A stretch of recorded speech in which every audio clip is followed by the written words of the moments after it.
جب دنیا کا سرمایہ پاکستان میں آ رہا ہے تو اس کا مطلب یہ ہے کہ انہیں اس ملک کے مستقبل میں منافع نظر آ رہا ہے، اور تو اور کیپٹل مارکیٹ کی کارکردگی تو کمال ہی کر رہی ہے۔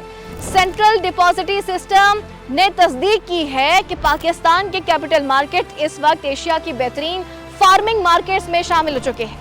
سٹاک مارکیٹ کا یہ عروج اس بات کی ضمانت ہے کہ اگلے 2 سے 3 سالوں میں 2.5 ملین سرمایہ کاروں کا ہدف جو کبھی ایک خواب لگتا تھا اب ہماری دسترس میں ہے اور ہم اسے بآسانی حاصل کر لیں گے۔ ناظرین، آج کا پاکستان ماضی کی معاشی گرداب سے نکل کر ایک ایسے راستے پر گامزن ہے جہاں پائیدار ترقی، ڈیجیٹل شفافیت اور روشن مستقبل ہمارا مقدر ہے۔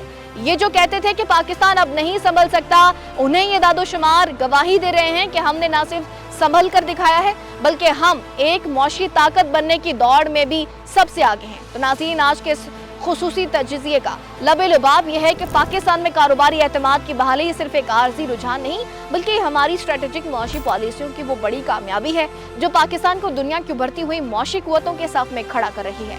پاکستان کا مستقبل روشن اور اس کا ثبوت ہر رجسٹرڈ ہونے والی نئی کمپنی کی صورت میں سامنے آ رہا ہے۔ پاکستان زندہ باد۔